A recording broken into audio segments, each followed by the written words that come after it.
The diaper bag slipped from my shoulder as I fumbled with my keys. Nikos whimpered against my chest, his tiny fist gripping my scrubs. Inside, the apartment was cold. Another thing I'd forgotten. Single motherhood was drowning me one unwashed bottle at a time. 18 months old now, Nikos had his father's eyes. Dark, Greek. Andreas's eyes. Every single time I looked at my son, I saw him. 18 months. Since I'd walked away from Athens, from the marble estate, from the man who controlled everything. I set Nikos in his playpen. He reached for the plastic rings, determined. Then he started crying, that sharp wail that meant something was wrong. I pressed my lips to his forehead. Too hot. Way too hot. I gave him infant acetaminophen, stripped him to his diaper, ran a lukewarm bath, like I'd done 100 times at the pediatric unit. But this wasn't someone else's child. This was mine, and nothing worked. The thermometer beeped. My hands shook, Googling symptoms. Meningitis. Sepsis. Brain damage. Pediatrician's office. Voicemail. Past 6 p.m. Friday. After hours nurse line. 45-minute wait. Nikos's cries quieted to weak whimpers. His body went limp. That terrible stillness every pediatric nurse dreads. I knew what I had to do. Call him. My finger hovered over his contact. Never deleted it. Never could. The photo showed his face. Beard. Scar on his jaw. Eyes that missed nothing. I'd loved him once. Terrifyingly. Completely. Then learned what loving Andreas Constantine meant. Control. Danger. Suffocating protection through dominance. So I ran. Waited until he was in Athens. Packed everything. Left. Found out I was pregnant 3 weeks later. Nikos whimpered. Burning up. I pressed call. 1 ring. 2. Then, his voice. Deep. Controlled. Chloe. Not a question. Like he'd been waiting 18 months. I need your help. I whispered. Where are you? My apartment. Andreas, I need to tell you. Address. Now. That command. Protected and trapped equally. Please listen. Chloe. Quieter. Dangerously quiet. Address. Or I track your phone. 5 seconds. I told him. Don't move. I'm coming. Deadline. I stood there. Nikos burning against my chest. Had I just saved my son or destroyed everything? 20 minutes after I hung up the phone, I heard them. Not sirens. Engines. Multiple engines getting closer with every second. I went to my apartment window. Nikos limp and burning in my arms. The street below was filling with black vehicles. Not 1 or 2. Dozens. Mercedes SUVs with tinted windows, moving in perfect formation, surrounding the entire block. Men in dark suits poured out. Armed. Professional. Moving with military coordination. This wasn't a hospital visit. This was a display of absolute power. A black sedan pulled up in front of my building. Armored. Gleaming under the streetlights. The back door opened. Andreas Constantine stepped out. I'd forgotten how he commanded space. 6'3", athletic build in a perfectly tailored charcoal suit. Dark hair with gray at the temples. Olive skin. That perfectly groomed beard. The scar on his left jaw I used to trace with my fingers. He looked up, directly at my window, like he knew exactly where I was. Even from 3 floors up, I felt the weight of his gaze. My phone rang. Unlock your door, he said.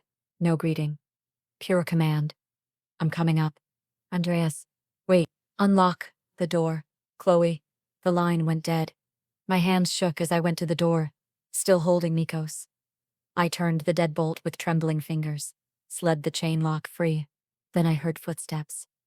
Multiple sets. Coming up the stairs fast. One knock. Sharp, controlled. I opened it. Andreas stood there, in my shabby hallway, flanked by 2 men I didn't recognize, both armed, both watching the corridor. But Andreas only looked at me. Those dark eyes swept over my face. The tears still falling. The exhaustion. The fear. Then his gaze dropped to Nikos. I watched his expression change.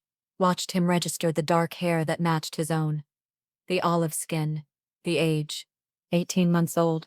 I saw him doing the math. Saw the realization hit.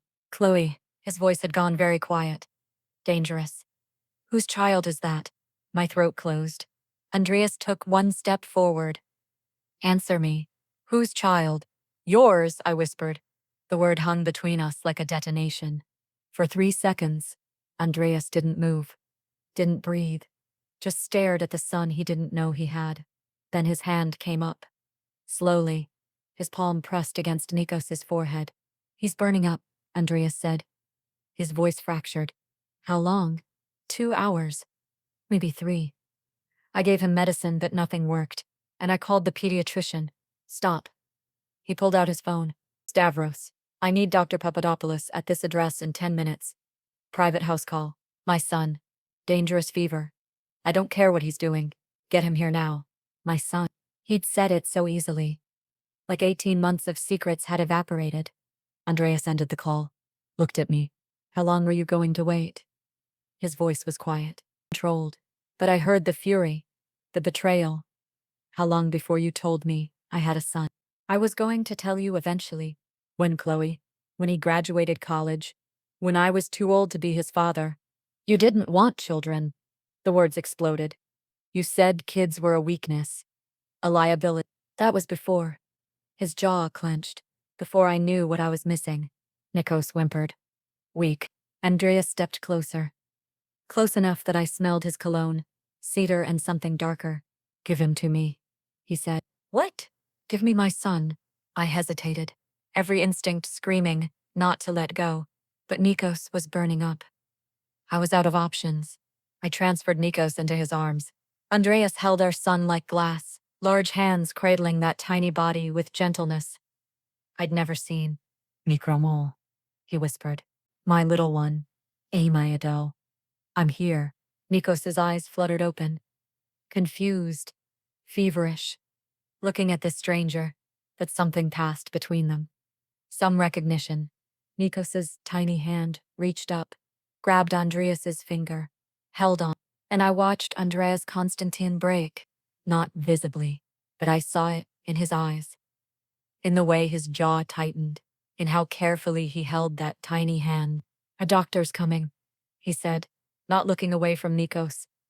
The best pediatrician in the city. Andreas. We're not done, Chloe. His eyes met mine. Dark. Intense. Furious. You and I are very far from done. But right now our son needs help. So we table this. Understood. I nodded. A knock. One of his men. Kyrios. Dr. Papadopoulos is here. Andreas moved toward the door, still holding Nikos. And I realized I'd made a terrible mistake. Not in calling him, but in thinking I could keep his son secret. Because Andreas Constantin didn't let go of what belonged to him. And I'd just given him the one thing he would never walk away from. Dr. Papadopoulos was in his 60s, gray-haired, with the calm competence of someone who'd seen everything. He examined Dinius with gentle efficiency, while Andreas stood 3 feet away, arms crossed, watching every movement, like a hawk. I'd never seen Andreas like this. Tense, almost afraid. Viral infection, Dr. Papadopoulos said finally. Not meningitis, thank God. His fever should break in the next 12 hours with proper medication. He'll be fine, Mr. Constantin. Andreas's shoulders dropped slightly. You're certain? He asked. Certain. Children this age run high fevers. It's terrifying for parents, but usually not dangerous. Monitor him closely tonight. If the fever hits 104 or he has a seizure, call me immediately. The word parents hung in the air between us. Dr. Papadopoulos packed his bag. I'll have the prescriptions sent to your usual pharmacy within the hour. He looked at me. You did the right thing calling for help. Then he left, escorted out by one of Andreas's men. And suddenly, we were alone. Andreas still held Nikos, our son asleep against his chest, tiny fist gripping his expensive suit jacket. We need to talk, Andreas said quietly. I know. Not here. Get his things. You're both coming with me. Andreas, I can't just leave everything without discussing this first. You can. And you will. My son is sick. He needs his father. Pack whatever you both need for a few days. We're leaving in 10 minutes. There it was. That command that made me feel protected and trapped equally. I wanted to argue, but looking at Nikos sleeping peacefully for the first time in hours, I couldn't find the words. Okay, I whispered. I moved through my apartment, throwing clothes into a duffel bag. His stuffed elephant, diapers, formula, medical records. Andreas watched me the entire time, silent and calculating. How long have you been living like this? He asked suddenly. In this apartment, alone with my son. 18 months of doing it all myself. Working full-time, paying for daycare, rent, everything, while you lived your life, not knowing any of this existed. While I didn't know, because you made sure I didn't know. His voice went quiet, dangerous. Look at me, Chloe. I did. You don't get to play the martyr here. You chose this. You chose to run. You chose to keep my son from me. Every struggle you've had, you brought on yourself. The words hit like a slap. I was protecting him from your world, from the violence, from the danger, from me, Andreas finished. Say it. You were protecting him from me. Yes. From what you are. From what? A father who would die for him, who would burn this city to ash to keep him safe. You didn't protect him, Chloe. You stole from him. Stole 18 months of having a father who would have given him everything. Everything except safety. You think you've kept him safer living here? I had my men run background checks. Do you know who lives 3 floors down? A convicted felon. Do you know what happened next door 6 months ago? Armed robbery. My stomach dropped. You left my protection, my resources, my ability to keep you both safe. And for what? So you could struggle alone. Work yourself to exhaustion while my son went to daycare with strangers because you were too proud to ask for help. I didn't ask because you would have controlled everything. You don't protect people, Andreas. You possess them. Silence. Andreas looked at me for a long moment. Is that what you think? That I would have possessed you? You did control me. When we were together, I couldn't make a single decision without you intervening. Where I went. Who I saw. You had men following me everywhere. To protect you. To control me. I couldn't breathe. Every day felt like drowning in your need to dominate everything. So you ran while I was out of the country. Didn't leave a note. Didn't explain. Just disappeared. Do you have any idea what that did to me? You would have stopped me. Yes, I would have. Because I loved you. Because the thought of you leaving tore me apart. But you didn't give me the chance to even try to change. You just decided I was irredeemable and left. You weren't going to change. How do you know? How do you know what I would have done if you'd actually talked to me? If you'd told me you were suffocating?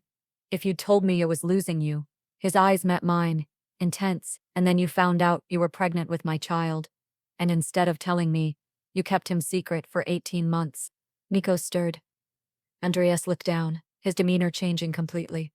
Mikromo koimiso. Sleep, little one. Nico settled. When Andreas looked back at me, the fury was banked, but burning. Here's what's going to happen. You and Nikos are coming to my estate until he's completely recovered. During that time, we're going to have a very long conversation about custody. About what kind of relationship you and I are going to have now. Andreas. You can't just dictate terms. This isn't a request. You kept my son from me for 18 months. You don't get to make the decisions anymore. Every instinct screamed to fight back. But looking at Nikos, still feverish and vulnerable, I couldn't risk his health for my pride. Fine. But just until he's better. Then we discuss this like adults, with boundaries. Andreas's mouth curved. Not quite a smile. We'll discuss whatever I decide we need to discuss.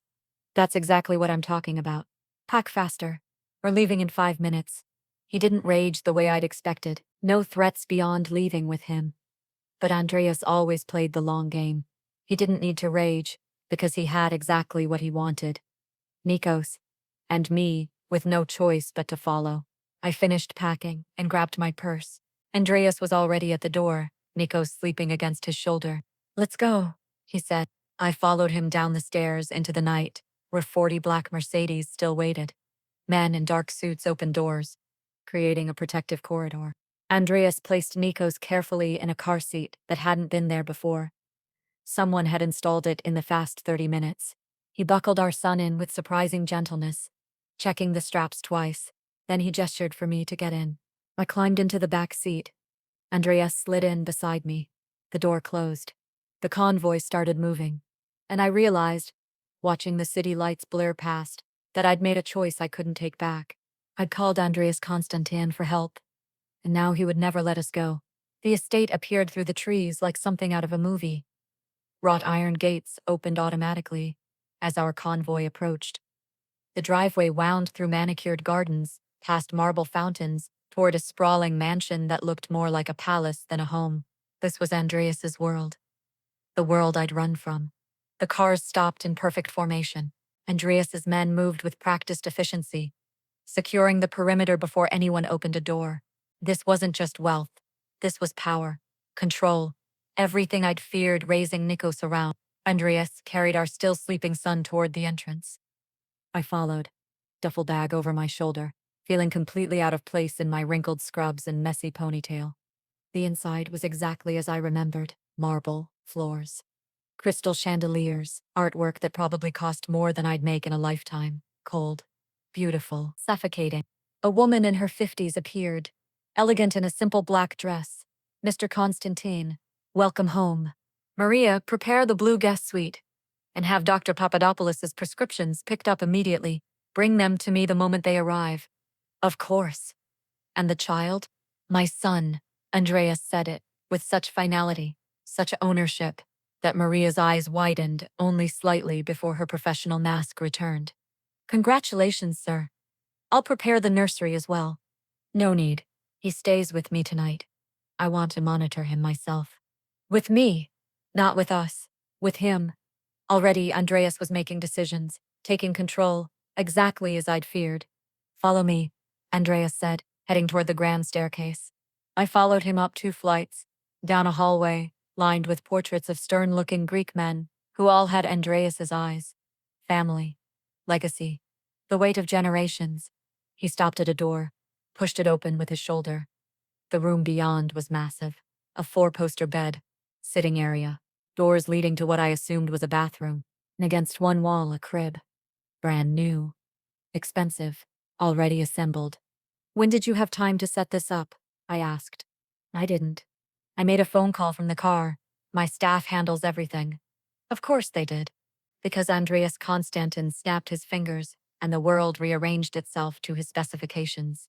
He laid Nikos carefully in the crib, adjusting the blankets with surprising gentleness. Then he stood there, just watching our son sleep. His hand rested on the crib rail, and I saw something in his expression I'd never seen before. Vulnerability. Wonder. Fear. "He's so small," Andreas said quietly. "So fragile. He's stronger than he looks. He shouldn't have to be strong. He's 18 months old. He should be protected. Safe. Sheltered from everything that could hurt him." Andreas turned to look at me. "That's what fathers do, Chloe. They protect their children. And I've missed 18 months of protecting mine." The accusation hung between us. "Andreas, I need you to understand why I left, why I kept him secret. I wasn't trying to hurt you. I was trying to protect him from the life that comes with being your son. The life that comes with being my son," Andreas repeated slowly. "You mean wealth? Security? The best schools? The best healthcare? A father who would kill anyone who threatened him?" "I mean the danger, the violence, the constant fear that something you're involved in will touch him, that someone will use him to get to you." I took a breath. "That he'll grow up thinking power and control are how you show love." Andreas's jaw clenched. "Sit down, Chloe. We're going to have the conversation I mentioned, right now." It wasn't a request. I sat in one of the armchairs. Andreas sat across from me, elbows on his knees, hands clasped, those dark eyes fixed on me with absolute focus. "Here's the situation as I see it," he began. "You kept my son from me for 18 months. Legally, I could take you to court, fight for custody, and I would win." He leaned forward slightly. "My resources, my lawyers, they're the best money can buy. A judge would see that I can provide for him in ways you never could." My heart started pounding, but I don't want to do that. I don't want Nikos growing up in the middle of a custody battle. I don't want him torn between 2 parents who hate each other.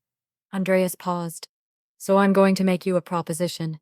"What kind of proposition?" "You and Nikos move in here, permanently. You'll have your own suite, your own space. You can continue working as a nurse if you want, or you can stay home with him." He gestured around the room. "Either way, all expenses are covered. You'll want for nothing." I stared at him. "You want us to just move in? Live here with you? Yes. As what? Your captives? As the mother of my child. Under my protection. In my home. And what do you get out of this arrangement, Andreas? Control? Ownership? The satisfaction of having us exactly where you want us. And me? What happens to me in this arrangement? That depends on you. Meaning? Meaning we figure out what kind of relationship we have. Whether we can be civil co-parents. Whether there's still something between us worth salvaging. He held my gaze. Or whether we simply exist in the same house, for Nikos's sake. I stood up, needing to move. This is insane. You can't just expect me to uproot my entire life, because you've decided this is how things are going to be. Andreas stood too, stepped closer. You uprooted your entire life to get away from me. You uprooted Nikos's life by keeping him from his father. His voice dropped. Don't talk to me about uprooting lives, Chloe. You're an expert at it. That's not fair. Fair? You want to talk about fair? Was it fair that I didn't know my son existed? Was it fair that you made that choice for both of us? For him? I had no answer. Because he was right. God help me. He was right. Here's what's fair. Andreas continued, his voice dropping lower. Dangerous. You get to live in luxury instead of that apartment in a dangerous neighborhood. You get to stop working yourself to exhaustion. He took another step closer. You get to actually be a mother to Nikos instead of leaving him with strangers while you work double shifts. And in return, I get to be his father. That's the deal. And if I say no, then we do this the hard way. Custody lawyers, courts, judges. And I promise you, Chloe, I will win. My hands shook. You're threatening me. I'm giving you a choice. Live here, under my protection, with every advantage I can provide for our son. Or fight me in court and lose anyway. Andreas crossed his arms. Those are your options. He moved toward the door. Tomorrow we discuss terms. He stopped, hand on the doorknob, but didn't turn around. Why are you doing this? Really? Is it about Nikos? Or is it about punishing me for leaving? He was quiet for a long moment. When he finally spoke, his voice was rough, raw. I'm doing this because 18 months ago, I lost you. And I didn't know why. I didn't know what I'd done wrong. I searched for you, had my best men looking everywhere. He gripped the doorknob tighter.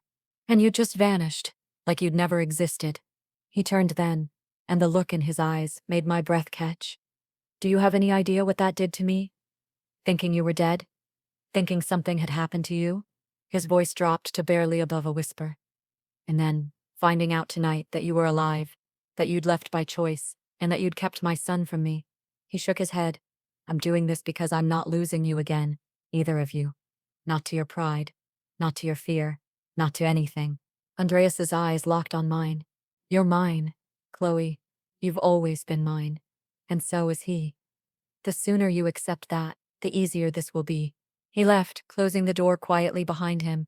I stood there, shaking, looking at Nikos sleeping peacefully in his expensive new crib, and I realized I'd traded one trap for another. I'd left Andreas to escape his control, and now, by asking for his help, I'd walked right back into it. Only this time, I'd brought our son with me. I didn't sleep that night. How could I? I was in Andreas's home, in his world, exactly where I'd sworn I'd never be again. I sat in the armchair watching Nikos sleep, checking his temperature every hour. The fever was coming down slowly, but steadily. The medicine was working. By morning, he was down to 122 degrees. Still elevated, but not dangerous anymore. Andreas appeared at 6 a.m. He didn't knock, just opened the door and walked in like he owned the place, which of course he did. He was dressed differently. Not the suit from last night. Dark jeans. A gray Henley that showed off his build, hair slightly damp from a shower. He looked younger, less intimidating, almost like the man I'd fallen in love with 2 years ago. How is he? Andreas asked quietly. Better. Fever's coming down. Andreas crossed to the crib, pressed his palm to Nikos's forehead. Our son stirred, opened his eyes, looked up at his father, and smiled. That bright, innocent smile that babies give when they're happy, when they feel safe. Andreas froze. I watched something crack in his expression. Something vulnerable and raw. Kalimira, mikromo, he whispered. Good morning, my little one. Nikos reached up, grabbed Andreas's finger, held on tight. He likes you, I said softly. He doesn't know me, but he will. I'll make sure of that.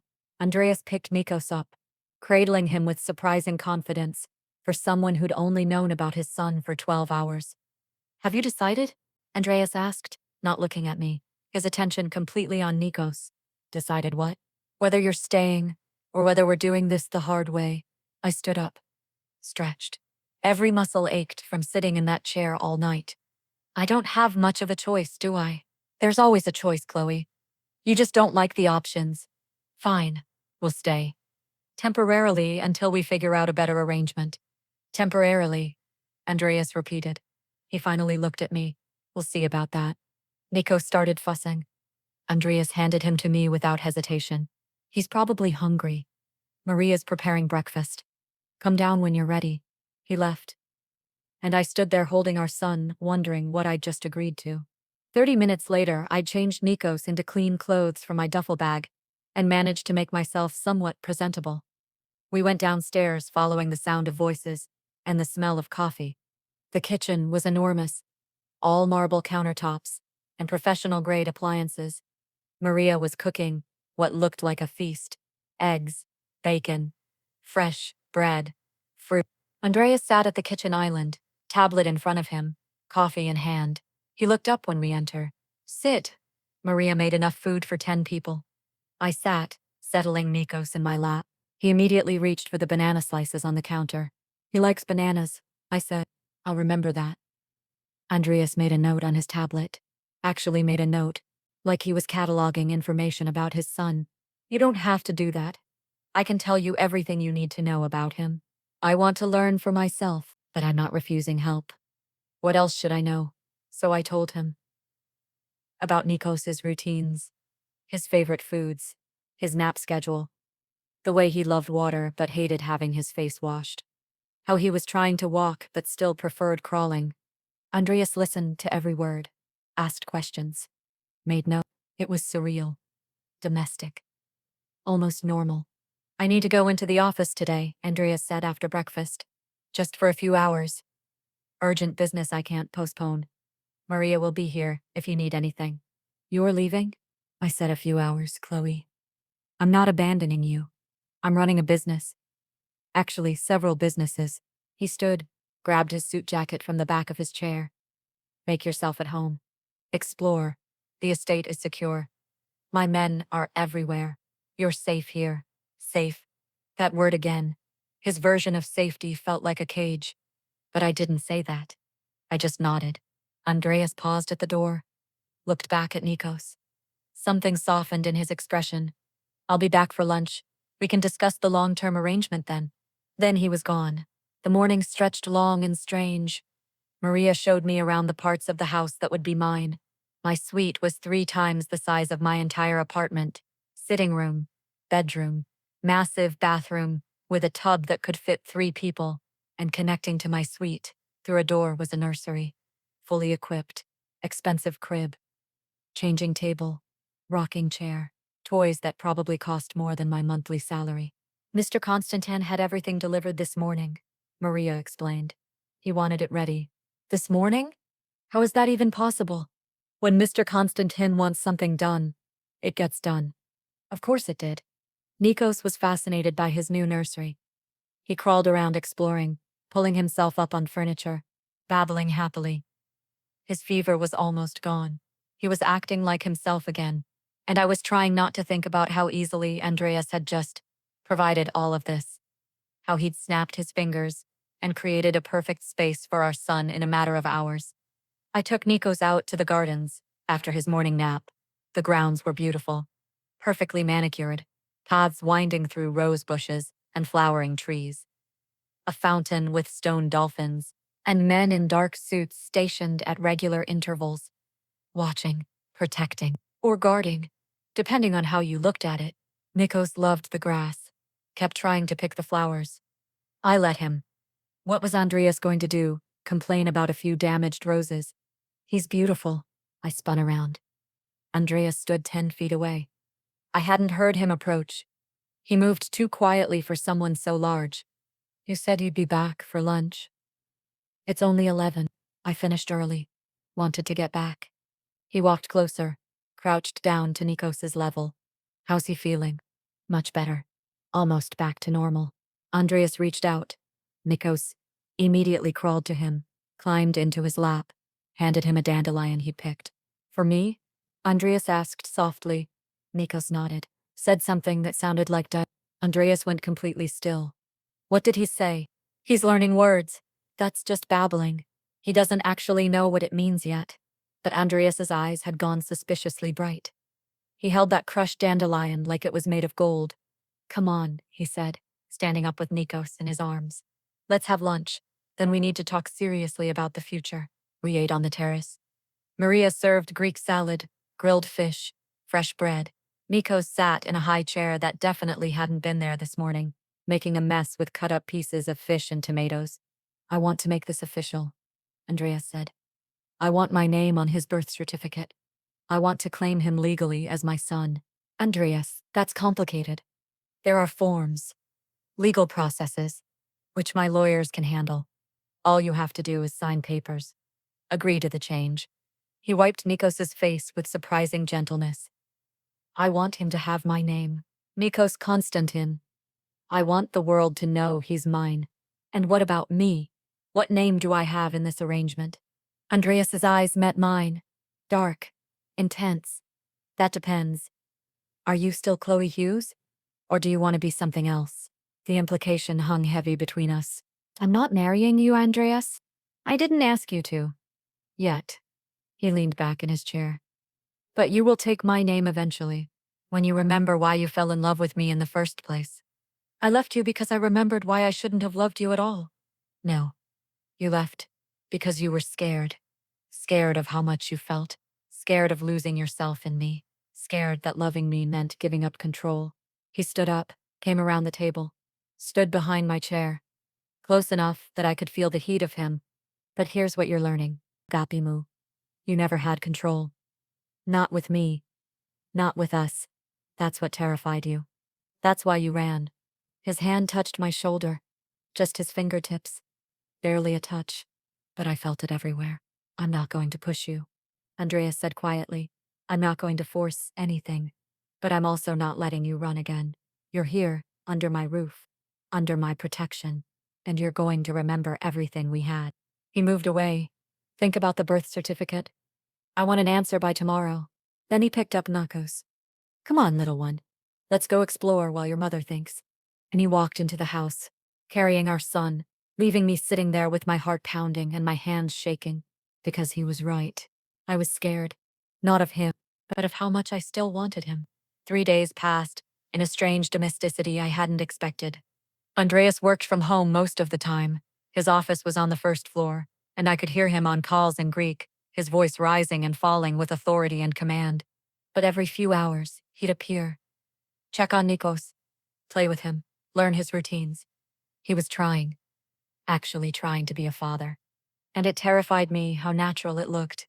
Nikos adored him, would light up whenever Andreas walked into a room, would reach for him, call him Dada with increasing frequency and intention. I was watching them in the garden, on the third afternoon, when Maria appeared at my side. Miss Hughes, Mr. Constantin asked me to give you this. She handed me a phone.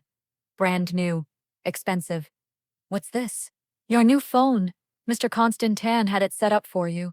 All your contacts transferred. Enhanced security features. Of course he did.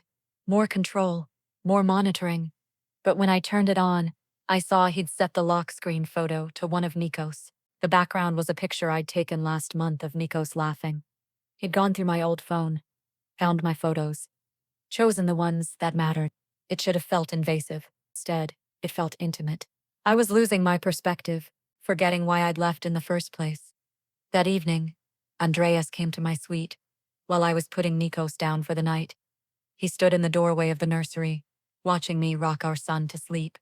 He trusts you completely, Andreas said quietly. I'm his mother, and he's starting to trust me too. Did you see today? He fell and came to me for comfort. Not you, me. There was wonder in his voice. You're good with him? I admitted. I want to be better. I want to be everything he needs. Andreas stepped closer. And everything you need too. Andreas, don't. Don't what? Don't tell you the truth? Don't admit that having you here these past 3 days has been the best 3 days I've had in 18 months? He was close now. Too close. I could smell his cologne. See the gray in his beard up close. Don't pretend this is something it's not. This is an arrangement. For Nikos, that's all. Is it? Because the way you look at me when you think I'm not watching says differently. You're seeing what you want to see. I'm seeing what's always been there. Chloe, the connection between us. It didn't disappear just because you ran from it. His hand came up, touched my cheek. I should have pulled away. Should have created distance. I didn't move. I'm not going to rush this, Andreas said softly. I'm not going to push you into something you're not ready for. But I need you to know something. He leaned closer, his forehead almost touching mine. I never stopped loving you. Not for 1 day, not for 1 hour, even when I was furious, even when I thought you were gone forever. I loved you. Andreas, just think about it. That's all I ask. He pulled back, smiled slightly. Good night, Chloe. He left, and I stood there in Nikos's nursery, my heart racing, my defenses crumbling. I was in trouble. Serious trouble. The next morning started normal enough. Nikos woke early, happy and healthy. His fever completely gone.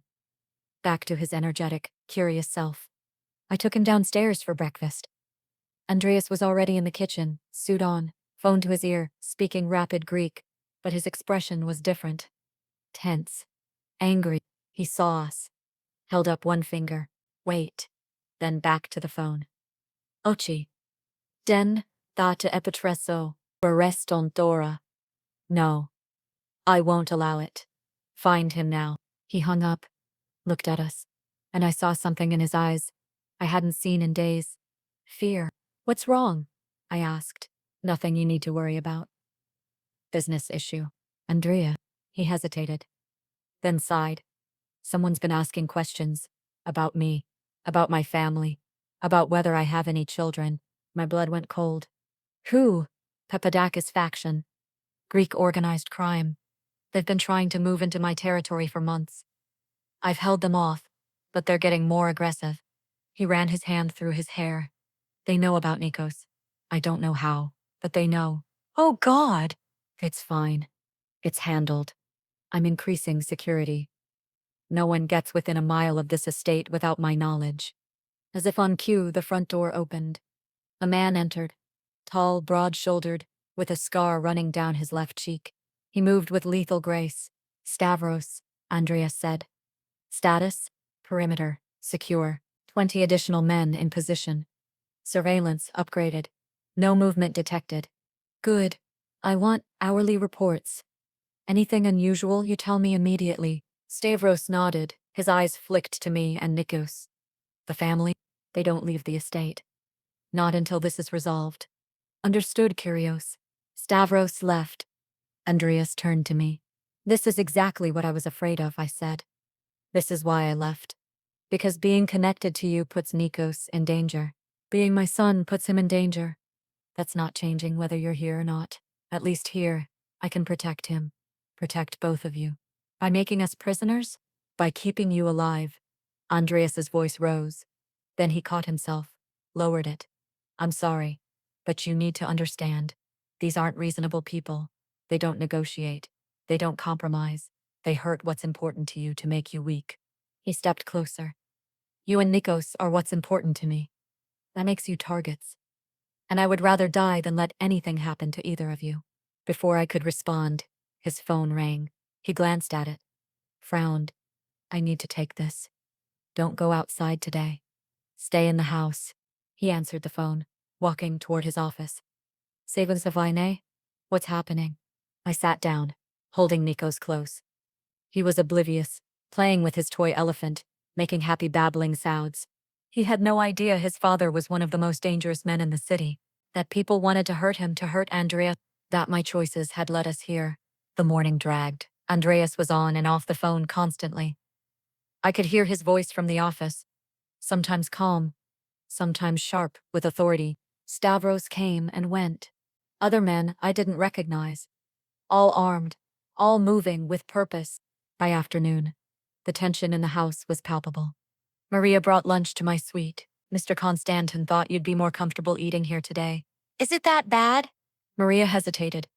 Mr. Constantin is being cautious. That's all. But her eyes told a different story. I was feeding Nikos when I heard the alarm. Not loud, not obvious, but a steady beeping that made my nurse instincts scream danger. I picked up Nikos and opened my door. The hallway was filled with Andreas's men, all moving with controlled urgency. Stavros appeared. Miss Hughes. Back inside. Lock the door. What's happening? Possible breach on the south perimeter. Could be nothing.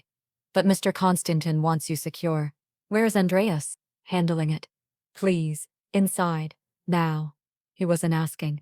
I went back into my suite, locked the door, held Nikos close. He could sense my fear. Started to whimper. It's okay, baby. We're okay. Daddy's handling it? Daddy. When had I started calling Andreas that? Minutes passed. 5, 10, 15. Then I heard it. Gunshots. Distant, but unmistakable. Nikos started crying. I held him tighter, moved to the corner of the room furthest from the windows. This was my nightmare. This was exactly what I'd feared. More gunshots. Closer now. Then silence. Terrible, heavy silence. My door rattled. Someone trying the handle. Chloe. It's me. Open the door. Andreas. I'd never been so relieved to hear his voice. I unlocked it. He came in fast. Stavros behind him. Andreas had a smudge of something dark on his cheek. Blood. I realized. Not his. Are you hurt? I asked. No, neither is anyone in this house. The threat's been neutralized. Neutralized. You mean killed? I mean they won't be coming back. His jaw was set. Hard. Ever. He looked at Nikos, still crying in my arms. Something in his expression softened. Give him to me. I did. Andreas held our son close, murmuring in Greek. Ieseaseos phalis, eameado. Den, the sea phiosopote, you're safe. I'm here. I'll never let anything happen to you. Nikos calmed almost immediately, buried his face in his father's neck. Andreas looked at me over our son's head. Pack a bag. We're leaving. What? Where? My compound upstate. More remote. More secure. We can't stay here. Not after this. Andreas? You can't just keep moving us around like chess pieces every time there's danger. I can. And I will. Because the alternative is losing you. Losing him. And that's not happening. His eyes met mine. Fierce. Uncompromising. I told you I'd protect you. I meant it. Even if you hate me for it. Even if you fight me every step. You're mine to protect. And I'm not failing. Stavros cleared his throat. Curious. We should move now, while we have the advantage. Andreas nodded. Looked at me. 30 minutes. Pack essentials. We leave in 30 minutes. And if I refuse, then I carry you out. But we're leaving, Chloe. One way or another. He handed Nikos back to me. 30 minutes. Then he was gone, barking orders in Greek to his men. I stood there, holding our son, watching Andreas transform back into what he really was. Not the gentle father playing with his son in the garden, but the dangerous man who controlled everything through force. And I realized with sinking clarity that I'd made a terrible mistake. Not in calling him for help, but in thinking I could ever control what happened next. Andreas Constantin protected what was his, and whether I liked it or not, he decided that Nikos and I belonged to him. The question was whether I'd fight it, or surrender to it. The compound upstate was more fortress than home. 30-foot walls, armed guards every 50 feet, cameras everywhere. Electronic gates that required 3 levels of security clearance. We'd been here 4 days. 4 days of Andreas barely speaking to me. 4 days of him working constantly, coordinating with his men, handling the Papadakis situation. 4 days of me realizing I'd created this. By running 18 months ago, I'd set this in motion. By keeping Nikos secret, I'd made him vulnerable. By coming back, I'd put us all in danger. And Andreas was handling it. The only way he knew how. With control. With force. With absolute dominance over every variable, including me. On the 5th day, I woke to find Andreas's side of the bed empty. Wait, Andreas's side of the bed? When had I started thinking of it that way? We weren't sharing a room. We weren't together. Except we kind of were. Because somewhere in the chaos of the move, of settling Nikos into yet another new space, Andreas had stopped going to his own room, had started falling asleep in the chair, in Nikos's nursery, then on the couch, in my sitting room, then 2 nights ago, in my bed, fully clothed, on top of the covers, but there, and I hadn't told him to leave. I found him in his office. On the phone. Always on the phone. Okay. Den the diapragmato. No. We won't negotiate. He saw me, held up a finger. Wait. I was tired of waiting. Tired of being patient. Tired of watching him handle everything alone while I sat helpless. I walked in, sat down across from his desk. Andreas raised an eyebrow, but continued his call. Thilo apodeshi makri. Tu apodefima. Apodeshi. I want proof by tonight. Proof. He hung up, looked at me. What do you need? I need you to stop shutting me out. I'm not shutting you out. I'm protecting you. By making every decision alone? By not telling me what's happening? By treating me like I'm made of glass? Andreas leaned back in his chair. What do you want to know? Everything. The Papadakis situation. What you're planning. What the actual danger level is. All of it. He studied me for a long moment, then nodded. Kostas Papadakis wants my territory. Specifically, the waterfront shipping operations. It's worth hundreds of millions annually. He's been trying to negotiate. I've been refusing. Andreas pulled up something on his computer, turned the screen toward me. Photos of a man in his 60s, gray hair, cold eyes. 4 days ago, his men breached my estate security. They were sent to gather intelligence, to confirm Nikos's existence. They succeeded. My stomach dropped. Now Kostas knows I have a son, a weakness, something he can use against me. So he's made an offer. I give him the waterfront. He leaves my family alone. And if you refuse, then he'll keep coming, keep trying, until he either gets what he wants, or I eliminate the threat permanently. The word eliminate hung in the air. You're going to kill him, I said. Not a question. If necessary. Yes. And you don't see how this proves everything I was afraid of? How this is exactly the life I didn't want for Nikos? Andreas stood, came around the desk. You think I wanted this? You think I chose to be born into this world? Into this family? He gestured around. I inherited this. The businesses, the territory, the enemies, all of it. And I've spent 15 years trying to make it legitimate, trying to build something clean. His voice dropped. But men like Kostas don't care about legitimate. They only understand power, force. And if I show weakness, if I give them an inch, they'll take everything, including my son. So what's your plan? I'm going to meet with him. Tomorrow night. Neutral territory. We'll negotiate terms. You just said you won't negotiate. I won't give him the waterfront. But I'll offer something else. Something valuable enough that he'll take it and leave us alone. What? Andreas hesitated, then sighed. 20% of my legitimate shipping business. Clean money.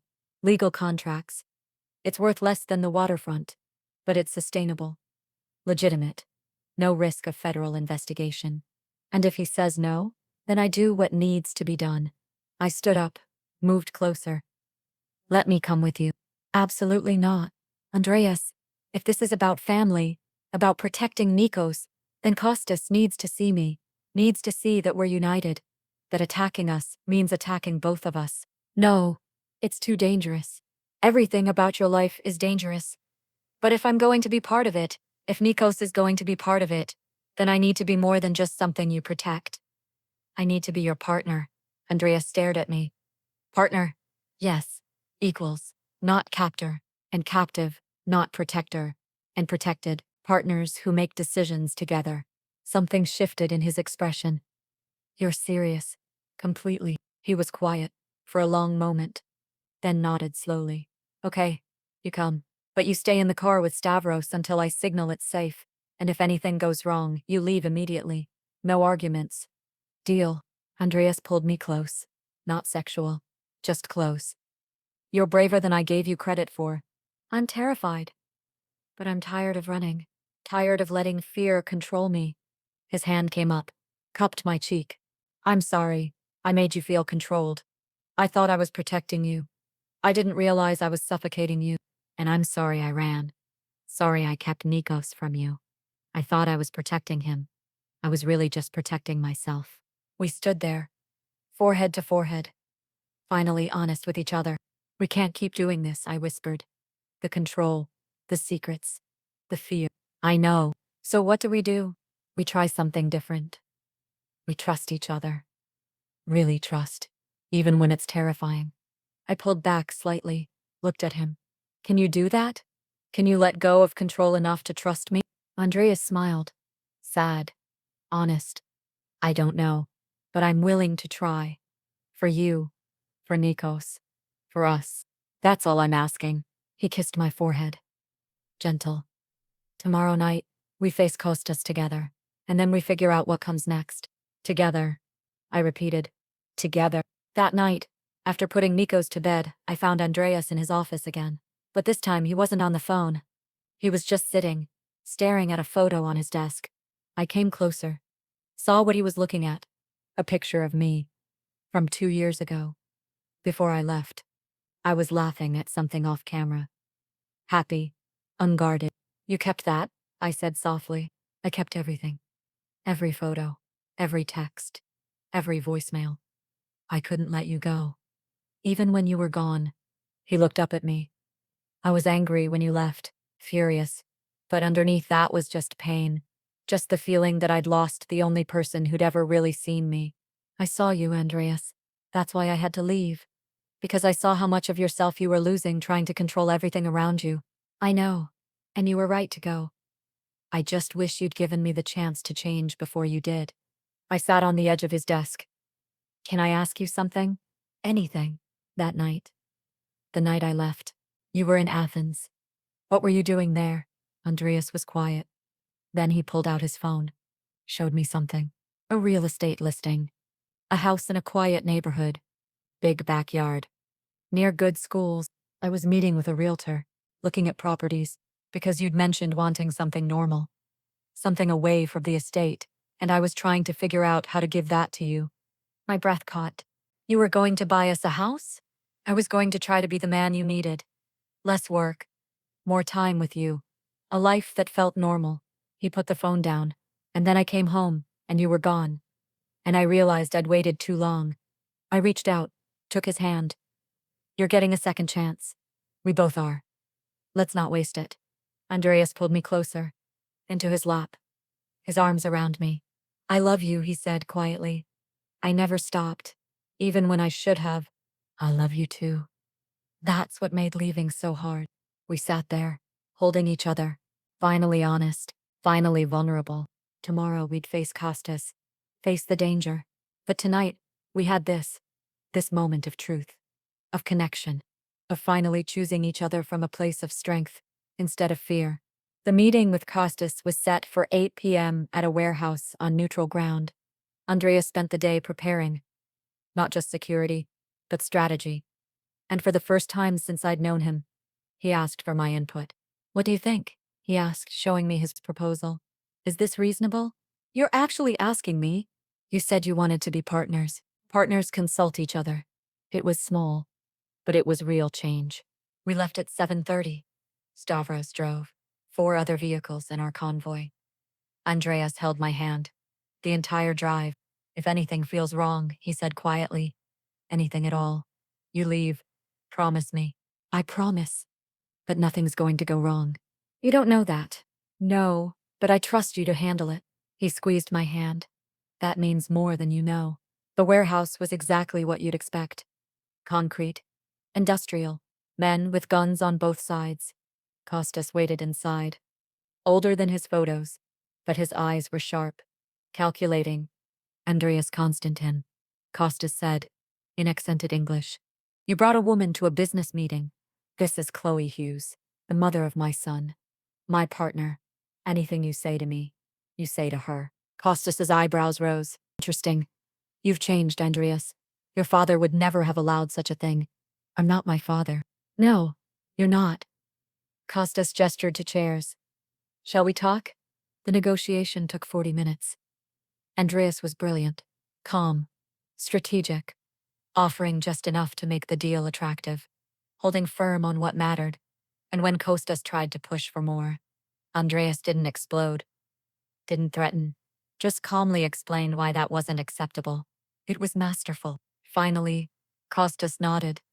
20% of the legitimate shipping, 5-year contract, and you guarantee no interference with my current operations.